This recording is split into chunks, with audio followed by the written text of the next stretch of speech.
কি হলো বল? আমি তো শুয়ে আছি। তোর কি হলো? কে বোন? আমি তো কারোর বোন নই, আমি তো মানুষই নই। এবার তো আমি তোকে খুন করব।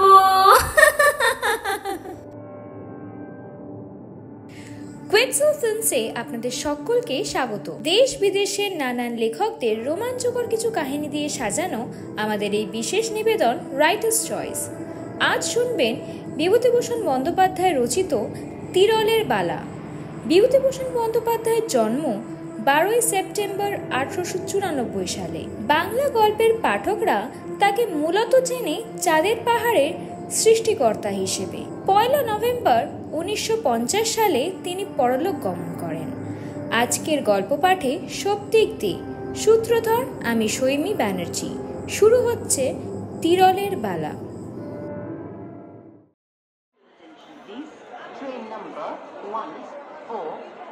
মার্টিন কোম্পানির ছোট লাইন গাড়ি ছাড়বার সময় উত্তীর্ণ হয়ে গিয়েছে, কিন্তু এখনও ছাড়বার ঘন্টা পড়েনি। এ নিয়ে গাড়ির লোকজনের মধ্যে নানান রকম মতামত চলছে। মশাই বড় গেছে, নেমে যাব প্রায় 5 মাইল। 4টে বাজে এখনো গাড়ি ছাড়বার নামটি নেই। কখন বাড়ি পৌঁছাবো বলুন তো? এদের কাণ্ডই এরকম। আসুন না সবাই মিলে একটুকু কাগজে লেখালেখি করি। সেদিন বরগেছে স্টেশনে 2টো ট্রেনের লোক একটা ট্রেনেই উঠল, দাঁড়াবার পর্যন্ত জায়গা নেই, তাও কদমতলায় এলো 1 ঘন্টা লেট। ওই অফিসের সময়টা একটু টাইম মতো যায়, তারপর সব গাড়ি সমান দশা। যা বলেছেন। কি যে ভুল করেছি মশাই এই লাইনে বাড়ি করে। রিটায়ার করলাম, কোথায় বাড়ি করি। আমার শ্বশুর বললেন তার গ্রামে করতে। সে কোথায় মশাই? এই প্রসাদপুর, যেখানে প্রসাদপুরের ঠাকুর আছেন। মেয়েদের ছেলে পুলে না হলে মাদুলি দিয়ে আসে। হাওড়া ময়দান থেকে 25 মাইল, বেশি না। ভাবলাম কলকাতার কাছেই হবে, সস্তা হবে, পাড়াগা জায়গা, শ্বশুর বাড়ির সবাই রয়েছেন। তখন কি মশাই আর জানিয়ে সব 3-4 হাজার টাকা খরচ করে বাড়ি করলুম। দেখছি যেমন ম্যালেরিয়া তেমনি যাতায়াতের কষ্ট। 25 মাইল আসতে 25 খেলা খেলেছে এই স্টুপিড গাড়িগুলো। 25 কি স্যার, 75 খেলা বলুন। আমারও পৈতৃক বাড়ি ওই প্রসাদপুরের কাছে, ওই নরোত্তমপুরে ডেলি প্যাসেঞ্জার করি। কান্না পাই এক এক সময় আমার।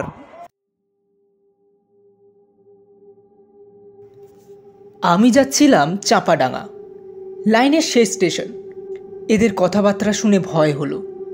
স্টেশন থেকে 4 মাইল দূরে দামোদর নদীর এপারেই আমার এক মাসিমা থাকেন।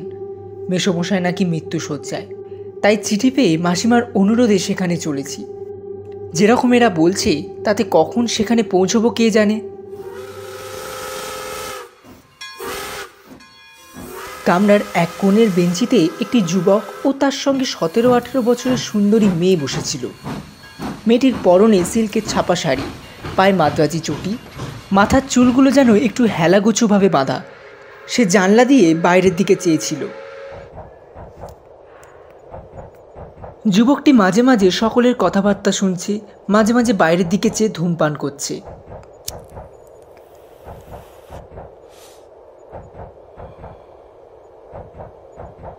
গাড়ি ছেড়ে এলো 3-4টে স্টেশন। পান, পটল, আলু, মাছের পুঁটলি হাতে ডেলি প্যাসেঞ্জারের দল ক্রমে নেমে যাচ্ছে।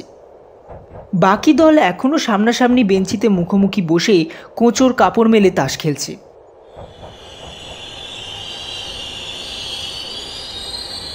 যখন গাড়ি জঙ্গিপাড়া এসে দাঁড়ালো তখন বেলা যায়। জঙ্গিপাড়া স্টেশনের সামনে বড় দিঘিটার ধারে তালগাছগুলোর গায়ে রাঙা রোদ। শেষ ডেলি প্যাসেঞ্জারটি জঙ্গিপাড়ায় নেমে যাওয়াতে গাড়ি খালি হয়ে গেল।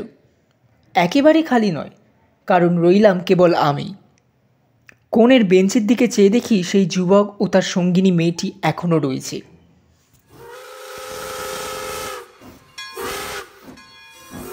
এতক্ষণ ডেলি প্যাসেঞ্জারদের গল্পগুজব শুনতে শুনতে আসছিলাম বেশ। এখন তারা সবাই নেমে গেছে। এখন স্বভাবতই যুবক ও মেয়েটির প্রতি মনোযোগ আকৃষ্ট হলো। মেয়েটি যে বিবাহিতা নয় সে তো বেশ দেখেই বুঝতে পারা যাচ্ছে। তবে ওরা কি ভাই বোন কিংবা মামা ভাগ্নি? মেয়েটি বেশ সুন্দরী। ছোকরা মেয়েটিকে ভুলিয়ে নিয়ে পালাচ্ছে না তো? আশ্চর্য নয়, আজকালকার ছেলে ছোকরাদের কাণ্ড তো যাকগে, আমার এসব ভেবে কাজ নেই। নিজের কি হবে তারই ঠিক নেই। সন্ধ্যা তো হয়ে এলো। মাসিমাদের গ্রাম স্টেশন থেকে 2-3 মাইল পথ অতটাও সুগম নয়।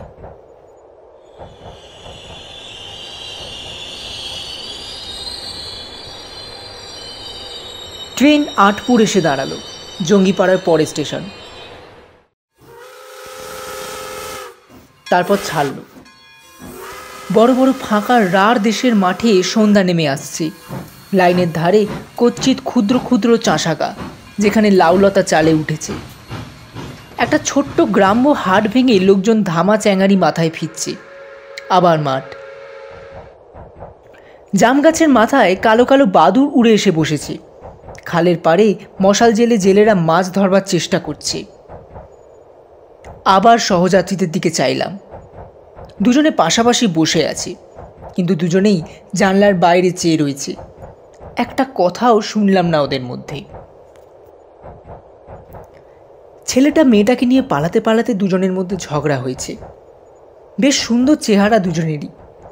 না, মামা ভাগ্নি বা ভাই বোন নয়, নিয়ে পালানোই ঠিক। কিন্তু এদিকে কোথায় যাবে ওরা? মার্টিন কোম্পানির ছোট লাইন তো আর 2টো স্টেশন গিয়ে রার দেশের অজপাড়াগা আর দিগন্তব্যাপী মাঠের মধ্যে শেষ হয়েছে। এ দুটি শৌখিন পোশাক পরা তরুণ তরুণীর পক্ষে সে অঞ্চল নিতান্ত খাপছাড়া ও অনুপযোগী। যাকগে, আমি কেনই বা এসব কথা ভাবছি। পিয়াসারা স্টেশনে সিগন্যালের সবুজ আলো দেখা দিয়েছে। সামনে ভয়ানক অন্ধকার রাত্রি। নিতান্ত দুর্ভাবনায় পড়ে গেলাম। রার দেশের মাঠের ওপর দিয়ে রাস্তা, সঙ্গে ব্যাগে কিছু টাকা কড়ি আছে। শুনেছি হুগলি জেলার এদিকে চুরি ডাকাতি নাকি অত্যন্ত বেশি। মেসোমশাইয়ের চিকিৎসার জন্য মাসিমা কিছু টাকার দরকার বলে লিখেছিলেন। মাই টাকাটা দিয়েছে। ধনে প্রাণে না মারা পড়ি শেষকালে। হঠাৎ আমার সহযাত্রী যুবকটি আমার দিকে চেয়ে বলল, চাপাডাঙ্গা স্টেশন থেকে নদীটা কত দূরে বলতে পারেন স্যার? আমি বললাম, নদী প্রায় 8 ঘন্টা মাইল। নৌকা পাওয়া যায় খেয়ায়? এখন নদীতে জল কম, তবে নৌকো বোধহয় আছে। যুবকটি আর কোনো কথা না বলে আবার বাইরের দিকে চেয়ে রইল। আমার অত্যন্ত কৌতূহল হলো একবার জিজ্ঞেস করেই দেখি না ওরা কোথায় যাবে। কিন্তু ওদের দিক থেকে কথাবার্তার ভরসা না পেয়ে চুপ করে রইলাম।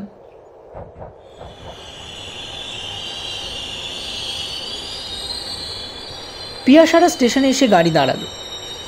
বিশেষ কেউ নামলো উঠল না, ছোট স্টেশন। যুবকটি আমায় আবার জিজ্ঞেস করলো, আচ্ছা স্যার, ওপারে গাড়ি পাওয়া যায়? আমি ওর দিকে চেয়ে বললাম, কি গাড়ির কথা বলছেন? এই যে কোনো গাড়ি, মোটর, বাস বা ঘোড়ার গাড়ি, এগুলো। লোকটা বলে কি, এই অজপাড়া গায়ে ওদের জন্য মোটরের বন্দোবস্ত কে করে রাখবে? বললাম, না মশাই, যতদূর জানি ওসব ওখানে পাবেন না। পাড়াগা জায়গা, রাস্তাঘাট তো নেই। এবার ওদের গন্তব্যস্থান সম্বন্ধে আমার কৌতূহল অতি কষ্টে চেপে গেলাম। কিন্তু যুবকটি পর মুহূর্তেই আমার সেই কৌতূহল মেটাবার পথ পরিষ্কার করে দিল। জিজ্ঞেস করলো, ওখান থেকে তিরোল কত দূর হবে জানেন স্যার? অত্যন্ত আশ্চর্য হয়ে ওর মুখের দিকে চাইলুম। আপনি তিরল যাবেন নাকি? সে তো অনেক দূর বলে শুনেছি। আমিও এই দেশে প্রায় নতুন, ঠিক বলতে পারবো না, তবে 5-6 ক্রোশের কম নয়। যুবকের মুখে উদ্বেগ ও চিন্তার রেখা ফুটে উঠল। আমার দিকে একটু এগিয়ে এসে বসে বলল, যদি কিছু মনে না করেন স্যার, একটা কথা বলবো? তবে নিশ্চয়ই ইলোপমেন্টই হবে। যা আন্দাজ করেছিলাম ঠিক তাই। কিন্তু তিরল কেন? সেখানে তো লোকে যায় অন্য উদ্দেশ্যে। বললুম, হ্যাঁ হ্যাঁ বলুন না। যুবকটি মেয়েটির দিকে আঙুল দেখিয়ে গলার সুর নামিয়ে বলল, ওকেই নিয়ে যাচ্ছি তিরোলে, পাগলা কালীর বালা আনতে। ওর জন্যই। কাল আমাবস্যা আছে না, কালকে বালা পড়া নিয়ম। বাধা দিয়ে বললাম, মেয়েটি কি? চুপ করে আছে তা প্রায় এখন 2 মাস, কিন্তু যখন খেপে যায় তখন খুব ভীষণ খেপে যায়। সামনে রাখা কঠিন তখন। এত রাত যে হবে বুঝতে পারিনি। সবাই বলেছিল স্টেশন থেকে খুব কাছে। আচ্ছা, আপনারা আসছেন কোথা থেকে? অনেক দূর থেকে স্যার, আনবাদের কাছে সয়লাডি কালিয়ারি। এদিকের খবর কিছুই জানি নে। লোক যেমন বলেছে তেমনই শুনেছি, কিন্তু কি করি এখন? ওই মেয়ের সঙ্গে বিদেশ বিভূই জায়গা, বড় বিপদে পড়ে গেলাম যে। চুপ করে ব্যাপারটা বোঝবার চেষ্টা করলাম। ছোকরা বিপদে পড়ে গেছে বেশ। ওর কথা শোনার পর থেকে মেয়েটির দিকে চেয়ে দেখছি, চমৎকার দেখতে মেয়েটিকে। ধপধপে ফর্সা রং, বড় বড় চোখ, ঠোঁটের দুটি প্রান্ত উপর দিকে কেমন একটু বাঁকানো, তাতে মুখশ্রী আরও সুন্দর দেখাচ্ছে। অমন সুন্দর মেয়ে নিয়ে এই বিদেশে রাত্রিকালে মাঠের মধ্যে দিয়ে 5-6 ক্রোশ রাস্তা গাড়ি ভাড়া করে গেলেও বিপদ কাটলো বলে মনে করবার কোনো কারণ নেই। এক চাপাডাঙ্গাতে কোথাও থাকা, কিন্তু পাড়াগাঁয়ে অপরিচিত লোকেদের, বিশেষ করে যখন শুনবে যে মেয়েটি পাগল, তখন ওদের রাত্রে আশ্রয় দেবার মতো উদারতা খুব কম মানুষেরই হবে। যুবকটিকে বললাম, চাপাডাঙ্গাতে কোনো লোকের বাড়িতে আশ্রয় নেবেন রাত্রে? তার ব্যবস্থা দেখব। না স্যার, ওকে অপরিচিত লোকের মধ্যে রাখতে পারবো না, তাহলেই ওর মেজাজ খারাপ হয়ে যাবে। আমি ছাড়াও কারোর কাছে খাবে না পর্যন্ত। যে কোনো তুচ্ছ ব্যাপারে ও ভীষণ ক্ষেপে যেতে পারে স্যার।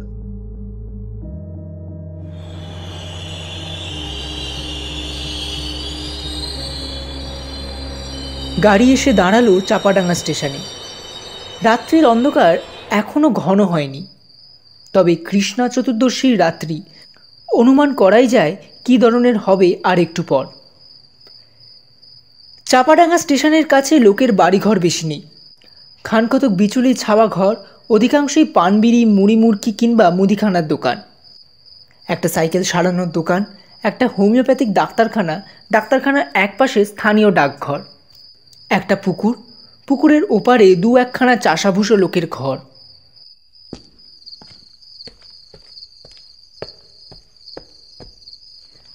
আমরা টিকিট দিয়ে সবাই স্টেশনের বাইরে গেলাম। সামনে 2-3খানা ছইওয়ালা গরুর গাড়ি থেকে আমার দুর্ভাবনা অনেকটা কমে গেল। কিন্তু যখন তাদের জিজ্ঞেস করে জানলাম নদীর ধার পর্যন্ত তারা যায়, নদী পার হবার উপায় নেই গরুর গাড়ির, তখন আমি আমার সঙ্গীটিকে বললুম, কি করবেন? নয়তো স্টেশনেই রাতে থাকতে হবে। না স্যার, কাল আমাবস্যা, কাল তিরোলে পৌঁছতেই হবে আমাদের। এখানে থাকলে কাজ হবে না। আপনি আর একটু কষ্ট করুন, আমার সঙ্গে চলুন। আপনাকে যখন পেয়েছি ছাড়তে পারবো না। আপনি না দেখলে কোথায় যাই বলুন? আমি বড় বিপদে পড়ে গেলাম।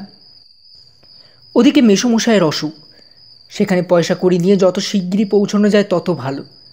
এদিকে এই বিপন্ন যুবক ও তার বিকৃত মস্তিষ্কা তরুণী ভগিনী, ছেড়েই বা এদের দিই কী করে এই অন্ধকার রাত্রে? না, তা হয় না, সঙ্গে যেতেই হবে, মেসোমশায়ের অদৃষ্টে যা ঘটুক। গরুর গাড়ির গাড়োয়ানরা কিন্তু ভরসা দিল। তিরোলের বাঁধা রাস্তা, নদী পেরিয়ে গাড়ি পাওয়া যায়, পালকি পাওয়া যায় একটু খোঁজ করলেই। হরদম লোক যাচ্ছে সেখানে, ভয়ভীত হওয়ার কিছু নেই। নদীর খেয়া থেকে বড় জোর 2 ঘন্টা রাস্তা। নদীর ধার পর্যন্ত একখানা ছইওয়ালা গরুর গাড়িতে আমরা 3 জনে এলাম। সারা ট্রেনে মেয়েটি কথা বলেনি, অন্তত আমি শুনিনি। ছইয়ের মধ্যে বসে সে প্রথম কথা বলল।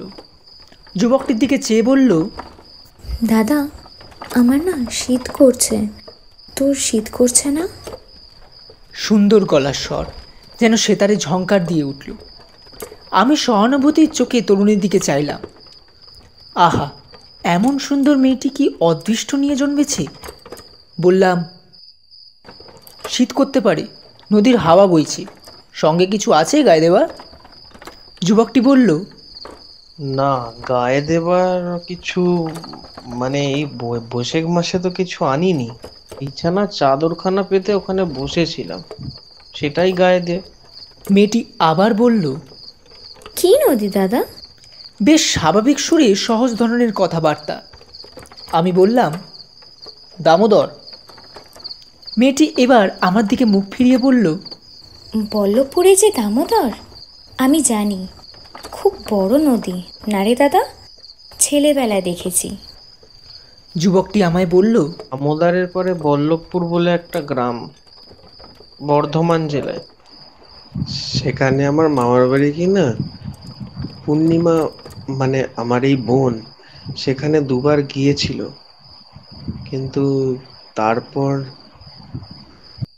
খেয়ায় নদী পার হবার সময় পূর্ণিমা ওর দাদাকে বলল, খুব ভয় করছে রে দাদা, ডুবে যাবে না তো?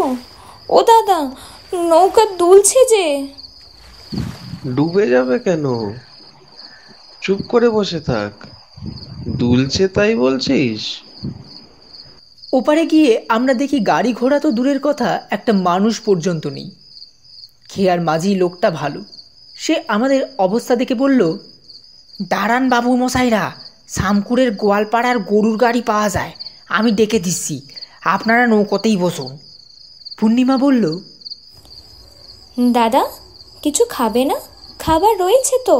পরে আমার দিকে চেয়ে বলল, আপনিও খান, খাবার অনেক আছে। ওর দাদা বলল, হ্যাঁ হ্যাঁ, দে না ওকে দে, আর তুইও খা, কিছুই তো খাসনি। পূর্ণিমা একটা ছোট পুটলি খুলে আমাদের সবাইকে লুচি, পটল ভাজা, আলু চচ্চড়ি ও মিহিদানা পরিবেশন করে দিল। বলল, দেখ তো দাদা, মিহিদানা খারাপ হয়ে যায়নি তো? আমি বললাম, এ কোথাকার মিহিদানা? বর্ধমান থেকে কিনা, আসবার সময়। খারাপ হয়নি তো? দেখুন তো একটু মুখে দিয়ে। আজ যখন বাড়ি থেকে বেরিয়েছিলাম তখন ভাবিনি এমন একটি সন্ধ্যার কথা। ভাবিনি যে দামোদর নদীর ওপর নৌকোতে বসে এক অপরিচিত যুবক ও একটি অপরিচিত তরুণীর সঙ্গে খাবার খাবো এইভাবে। কেমন একটি শান্ত পরিবেশ, বাড়িতে মা বোনের মধ্যেই আছি, বড় ভালো লাগছিল এদের। কিন্তু পরবর্তী অভিজ্ঞতার পটভূমি ফেলে আজ যখন আবার সেই সন্ধ্যার কথা ও আমার সেই তরুণ সঙ্গীদের কথা এখন ভাবি, তখন মনে হয় সেদিন তাদের সঙ্গে না দেখা হওয়াই ভালো ছিল। একটা দুঃখজনক তরুণ স্মৃতির হাত থেকে বাঁচা যেত তাহলে। আমাদের খাওয়া শেষ হয়ে গেছে, এমন সময় গরুর গাড়ি নিয়ে খেয়ার মাঝি ঘাটের ধারে দামোদরে বিস্তৃত বালির চরে এসে হাজির হলো। তিরল যাবার ভাড়া ধার্য করে আমরা গাড়িতে চড়ে বসলাম। খেয়ার মাঝিকে তার পরিশ্রমের জন্য কিছু বকশিস দেওয়াও বাদ গেল না। গাড়োয়ান বলল, বাবু, ভুল হয়ে গিয়েছে, তামাকের টিনটাই বাড়ি থেকে নেওয়া হয়নি। গাড়ি গাঁয়ের মধ্যে দিয়ে একটু ঘুরিয়ে নিয়ে যাই, বেশি দেরি হবে না বাবু। শামকুর গ্রামের মধ্যে গাড়ি ঢুকলো। আমবাগান, বাঁশবন, লোকের বাড়িঘরের পেছন দিয়ে রাস্তা, তারপর আবার মাঠ, আখের ক্ষেত, পাট ক্ষেত, মাঠের মধ্যে দিয়ে চওড়া সাদা রাস্তা আমাদের সামনে বহুদূর চলে গেছে। রাঢ় দেশের মাঠ, বড় জঙ্গল খুব কম, এখানে ওখানে মাঝে মাঝে দু চারটে কলা গাছ ছাড়া আর কিছুই দেখা যাচ্ছে না। পূর্ণিমা আমায় বলল, আপনার মাসিমার বাড়ি এখান থেকে কত দূরে হবে? সে তো এদিকে নয়, দামোদরের ওপারে, স্টেশনের পূব দিকে প্রায় 2 ক্রোশ দূরে। আপনাকে আমরা কষ্ট দিলাম তো? না না, কি আর কষ্ট, আপনার কাজ শেষ হয়ে গেলে কাল আপনাদের গাড়িতে তুলে দিয়ে মাসিমার বাড়ি গেলেই হবে। পূর্ণিমা মুখে আঁচল দিয়ে ছেলে মানুষই হাসির ফোয়ারা ছুটিয়ে দিল হঠাৎ। বলল,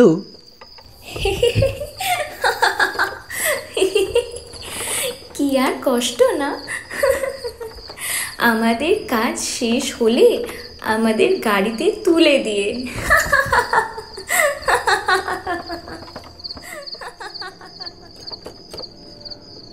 ওর হাসির অদ্ভুত ধরনের উচ্ছ্বাস ও সৌন্দর্য আমাকে আরও মুগ্ধ করল। এমন হাসি কোনোদিন আমি হাসতে দেখিনি, কিন্তু সঙ্গে সঙ্গে মনে হলো এই হাসি স্বাভাবিক নয়।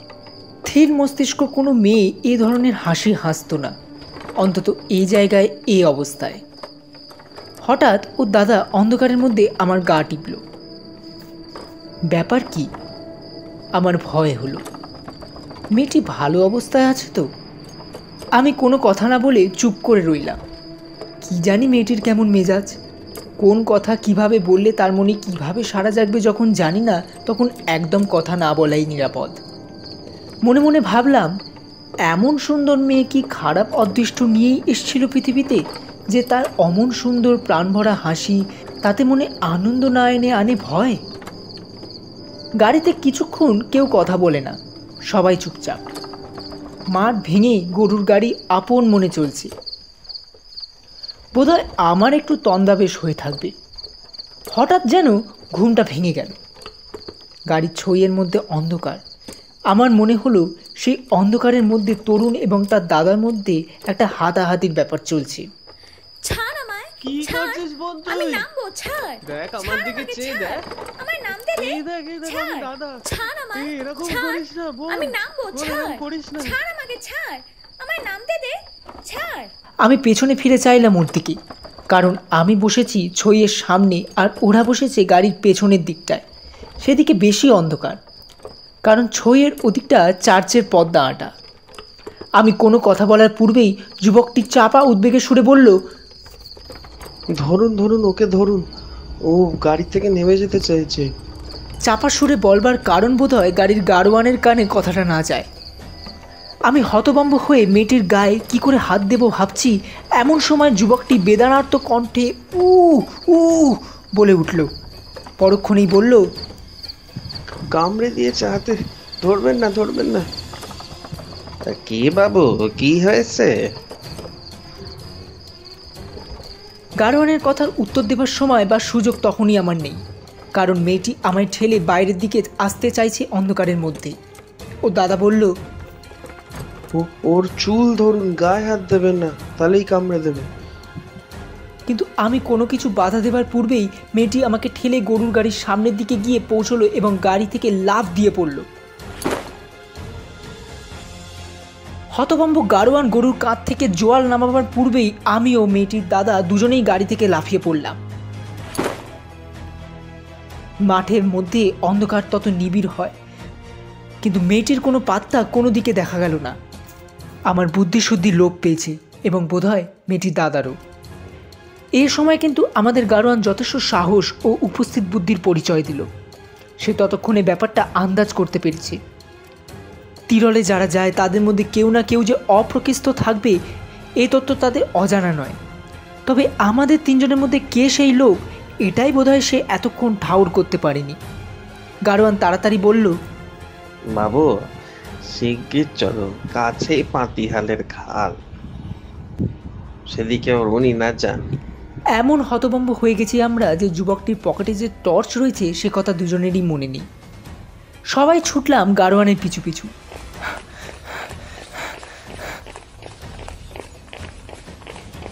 প্রায় দুরশি আন্দাজ পথ ছুটে যাওয়ার পরে একটা সরু খালের ধারে পৌঁছলাম।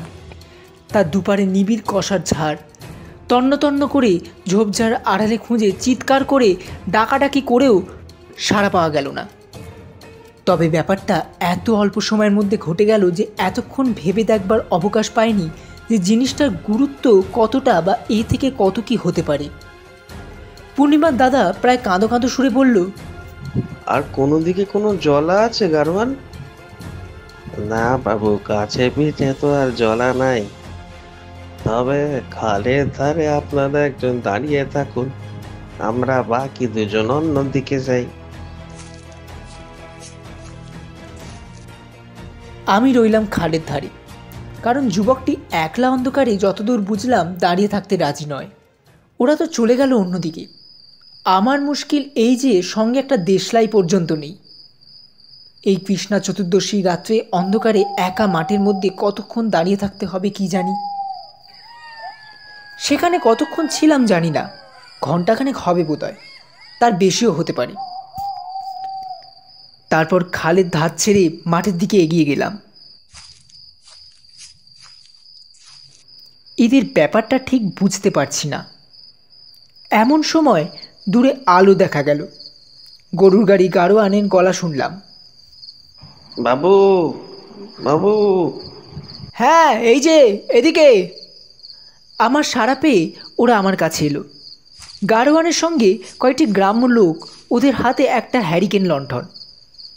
ব্যস্তভাবে বললাম, কি হলো, ওদের পাওয়া গেছে?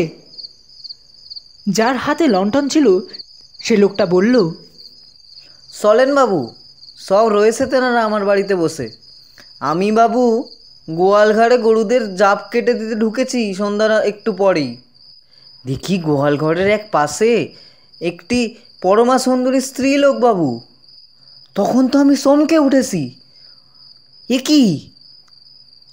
তারপর বাড়ির লোক এসে পড়ল, তারপর এনারা গিয়ে পড়লেন।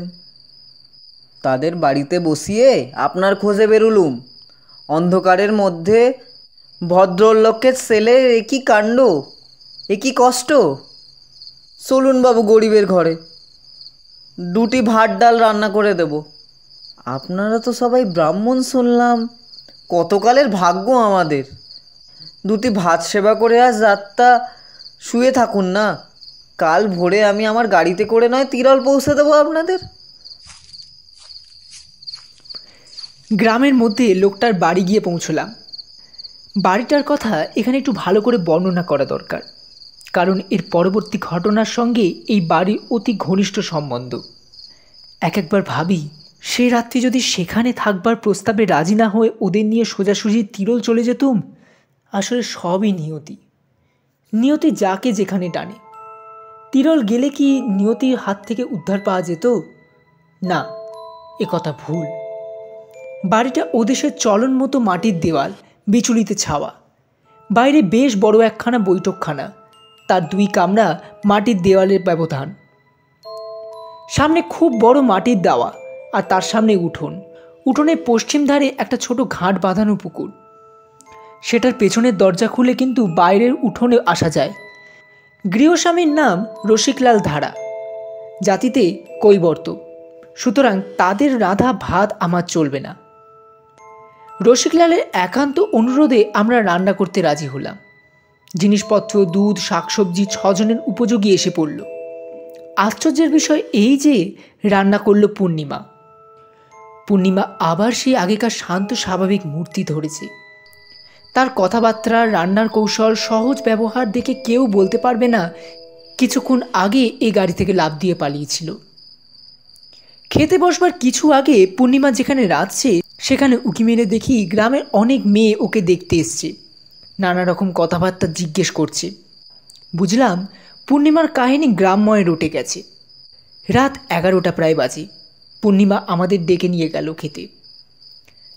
রাত তখন প্রায় 11টা। পূর্ণিমা আমাদের ডাক দিল খেতে যাওয়ার জন্য। আমি বললাম, সকলের সঙ্গে আলাপ হলো পূর্ণিমা? পূর্ণিমা সলজ্জে হেসে বলল, ওরা সবাই এসেছে কেন জানেন? নাকি আমায় সবাই দেখতে এসেছে? আমি বললাম, আমি ভাই আপনাদের মতোই মেয়ে, 2খানা হাত 2খানা পা, আমায় দেখবার কি আছে? ও দাদা বলল, আর কি কথা হলো? আর কিছু না, আমার বাড়ি কোথায়, আমার বয়স কত, এই জিজ্ঞেস করছিল। তারপর দিব্যি সহজভাবে বলল, আর বলছি তোমার বিয়ে হয়নি? আমি বললাম, এবছর আমার বিয়ে দেবেন বলেছেন বাবা। বলেই সে আমার পাতে ডাল না কি পরিবেশন করতে আরম্ভ করলো। আমি তো অবাক। ওর দাদার দিকে চাইতে সে বেচারি আমায় চোখ টিপল। বড় কষ্ট হলো ভেবে অবাগের স্বাদ এই জীবনে পূর্ণ হবে না। কিন্তু এই ধরনের 2-1টা বেফাঁস কথা ছাড়া পূর্ণিমা অন্য সব কথাবার্তা এমন স্বাভাবিক যে কেউ তার মধ্যে এতটুকু খুঁত ধরতে পারবে না। ওর গলার সুরটা ভারী মিষ্টি। খুব কম মেয়ের গলায় এমন মিষ্টি সুর শুনেছি। এমন সুন্দর চালচলন, নিজের দেহটা বহন করে নিয়ে বেড়ানোর সুশ্রী ধরন আছে ওর, যে ওকে নিতান্ত সাধারণ শ্রেণীর মেয়ে বলে কেউ ভাবতেই পারবে না। আমায় বলল, আপনাকে আমরা তো বড় কষ্ট দিলুম, আমাদের শৈলারিতে যাবেন কিন্তু একবার দাদা। এই পুজোর সময় যাবেন। আমাদের ওখানে 2খানা পুজো হয়, একখানা কলিয়ারির বাবুরা করে আর আরেকখানা বাজারে হয়। শখের থিয়েটারও হয়। হ্যাঁ বেশ, তো যাবো বই কি দিদি, নিশ্চয়ই যাব। ওর দাদা এই সময় বলল, আরেকটা জিনিস দেখবেন, সাঁওতালের নাচ, সে এক দেখার জিনিস। তাহলে কথা রইল কিন্তু দাদা, বোনের নেমন্তন্ন রাখতেই হবে আপনার। এই সময় গৃহস্বামীর মেয়ে দুধ নিয়ে এসে পূর্ণিমাকে বলল আমাদের সকলকে দুধ দিতে। পূর্ণিমা বলল, তাহলে একখানা দুধের হাতা নিয়ে এসো সখী, ডালের হাতায় তো দুধ দেওয়া যাবে না। পূর্ণিমার এই সমস্ত কথাবার্তা খুঁটিনাটি আমার খুব মনে আছে, কারণ পরে এই কথাগুলি মনে মনে আলোচনা করবার যথেষ্ট কারণ ঘটেছিল। খাওয়া দাওয়া শেষ প্রায় আধ ঘন্টা পর আমরা সবাই শুয়ে পড়লাম। পূর্ণিমা তার দাদার সঙ্গে বাইরের ঘরের ছোট কামরাটায় এবং আমি বড় কামরাটায়। এবার আমি নিজের কথা বলি। শরীর ও মন বড় ক্লান্ত ছিল, অল্পক্ষণের মধ্যে ঘুমিয়ে পড়েছিলাম।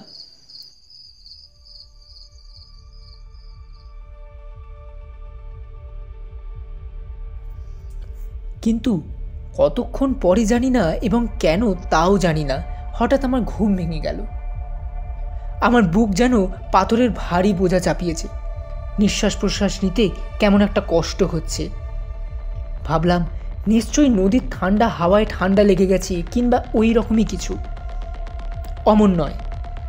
আবার ঘুমানোর চেষ্টা করি, এমন সময় আমার মনে হলো পাশের কামরায় কীরকম একটা কৌতূহলজনক শব্দ আসছে।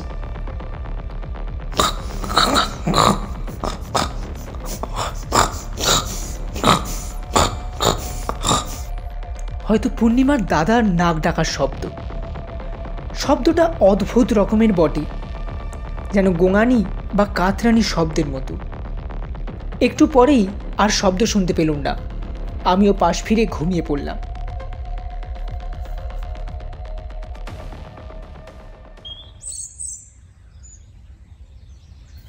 ভোরবেলা আমার ঘুম ভাঙল। পাশের কামরায় দরজা তখনও বন্ধ। আমি উঠে হাত মুখ ধুয়ে মাঠের দিকে বেড়াতে গেলুম। আধ ঘন্টা বেড়ানোর পর ফিরে এসে দেখি তখনও ওরা কেউ ওঠেনি। আরও আধ ঘন্টা পরে গৃহস্বামী রসিক ধারা উঠে বাইরের দাওয়ায় এসে বসল। আমায় বলল, বাবু কেমন ঘুমোলেন? মশা কামড়ায়নি তো?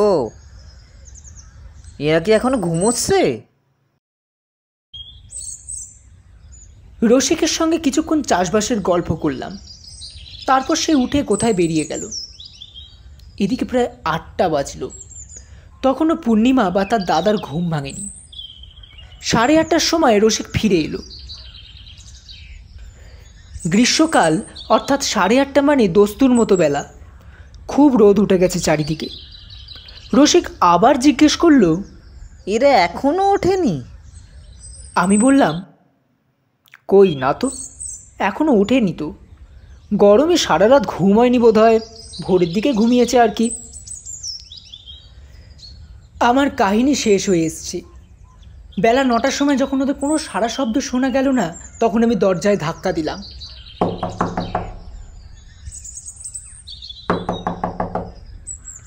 ঘরের মধ্যে কোনো মানুষ আছে বলে মনে হলো না। তখন বাধ্য হয়ে আমি পশ্চিম দিকে ছোট জানলাটা দিয়ে উঁকি মারতে গেলাম।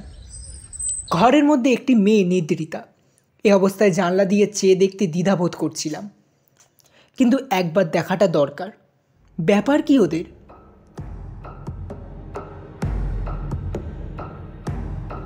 জানলা দিয়ে যা দেখলাম তাতে আমি বোধহয় চিৎকার করে উঠলাম।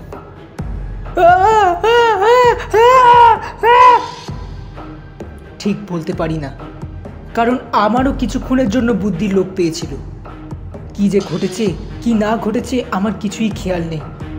জানলা দিয়ে যা দেখলাম তাই। প্রথমে আমার চোখ পড়ল ঘরে এত রক্ত কেন, চোখে ভুল দেখলাম নাকি? কিন্তু পর মুহূর্তেই আর সন্দেহের অবকাশ রইল না। ঘরে একখানা চৌকি পাতা। পূর্ণিমার দাদার চৌকির ওপর বিছানায় উপুর হয়ে পড়ে আছে, কেমন এক অস্বাভাবিক ভঙ্গিতে শুয়ে। বিছানা রক্তে ভাসছে, মেঝেতে রক্ত গড়িয়ে পড়ে মেঝে ভাসছে, আর পূর্ণিমা দেওয়ালের ধারে মেঝের ওপর পড়ে আছে। জীবিতা কি মৃতা বুঝতে পারলাম না। একটা পাশবালিশ চৌকির ওপর থেকে যেন ছিটকে পূর্ণিমার দেহের কাছে পড়ে, সেটাও রক্ত মাখা। আমার চিৎকার অনেক দূর থেকে শোনা গেছিল। লোকজন চারিধার থেকে এসে পড়ল। আমার জ্ঞান ছিল না। মাথায় জল টল দিয়ে আমাকে সকলে চাঙ্গা করে তুলল 10-15 মিনিটের মধ্যে। এদিকে দরজা ভেঙে সকলে ঘরে ঢুকল। তারা দেখল পূর্ণিমার দাদার গলায়, কাঁধে ও হাতে সাংঘাতিক কোপের দাগ। আগের রাত্রে কুটনো কোটার জন্য একখানা বড় বটি গৃহস্থরা দিয়েছিল, সেখানে রক্তমাখা অবস্থায় বিছানার ওপর পড়ে। পূর্ণিমার শাড়ি ব্লাউজে কিন্তু খুব বেশি রক্ত নেই, কেবল শাড়ির সামনের দিকটাই ছিটকে লাগা রক্ত খানিকটা। হতভাগিনী রাত্রে কোন সময় এই বীভৎস কাণ্ড ঘটিয়েছে? নিজের হাতে ভাইকে খুন করে ঘরের মেঝেতে অঘোর নিদ্রায় অভিভূতা। এই তুই কে রে, আমার পাশে শুয়ে আছিস? কি হলো বল? আমি তো শুয়ে আছি, তোর কি হলো? কে বোন?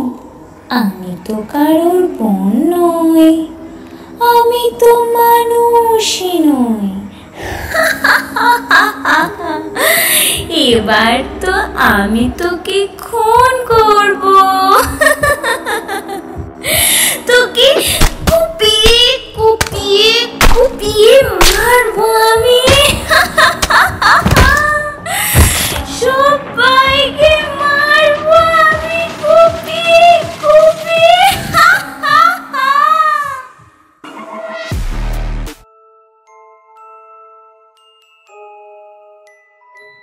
দিব্যি শান্ত নিশ্চিন্তভাবে ঘুমোচ্ছে। আমার যখন জ্ঞান হয়ে ঘরে ঢুকেছি তখনও ঘুমোচ্ছে। ঘুমন্ত অবস্থায় ওকে কি সুন্দর দেখাচ্ছে, আরও ছেলে মানুষ, নিষ্পাপ সরল বালিকার মতো। নারী প্রলয়ঙ্করী ধ্বংসমূর্তি এই ভয়ানক প্রভাতে এক মুহূর্তে আমার চোখের সামনে যেন ফুটে উঠল। পলকে এক প্রলয় ঘটায়, এক হাতে দেয় প্রেম, অন্য হাতে আনে মৃত্যু। অতঃপর যা ঘটবার ছিল তাই ঘটল। পাড়ার লোক, গ্রামের লোক ভেঙে পড়ল। পুলিশ এলো। আমি মেয়েটির অবস্থা সম্বন্ধে যা জানি খুলে বললাম। তাদের জেরার প্রশ্নোত্তর দিতে দিতে আমার মনে হলো হয়তোবা আমি পূর্ণিমার দাদাকে খুন করে থাকব। ঘুমন্ত মেয়েটির পাশ থেকেও দাদার মৃতদেহ সরানোর ব্যবস্থা আমিই করে দিলাম।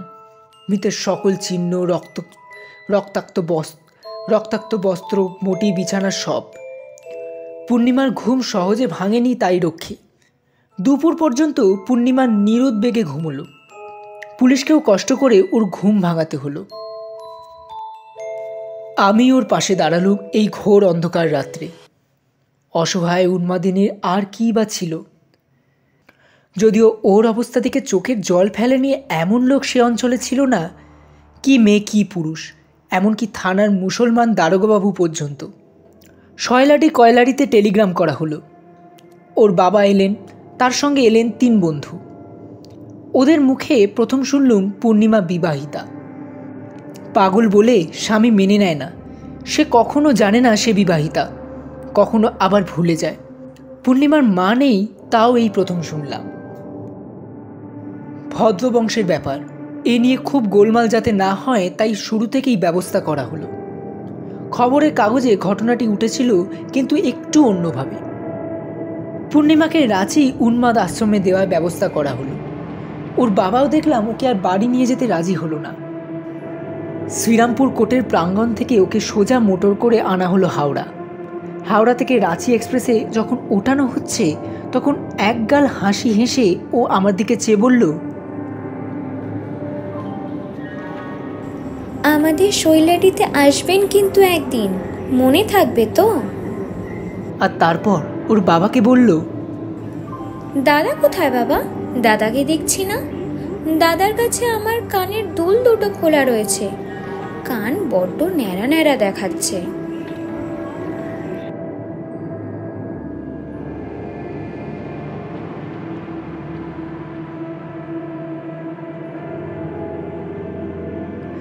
অনেকেই বুঝতে পারবেন আমি কোন ঘটনার কথা বলছি। জীবনের উপর কত চিতার ছাই ছড়ানো, সেই ছাইয়ের শুকনো স্তরে বহু প্রিয় পরিচিত জনের পদচিহ্ন আঁকা। এই শ্যামলা পৃথিবী, রৌদ্রলোক, পরিবর্তনশালী ঋতুচক্রের আনন্দ থেকে নির্বাসিতা সে হতভাগিনীর কথা মাঝে মাঝে যখন মনে পড়ে তখন ভাবি সে নেই। এতদিনে সুদূর রাঁচির উন্মাদ আশ্রমে তার অভিশপ্ত জীবনের অবসান হয়ে গেছে। ভগবান ওকে কতকাল কষ্ট দেবেন বলা বাহুল্য। এই কাহিনীর মধ্যে আমি সব কাল্পনিক নাম ধাম ব্যবহার করেছি, কারণ সহজেই অনুমেয়।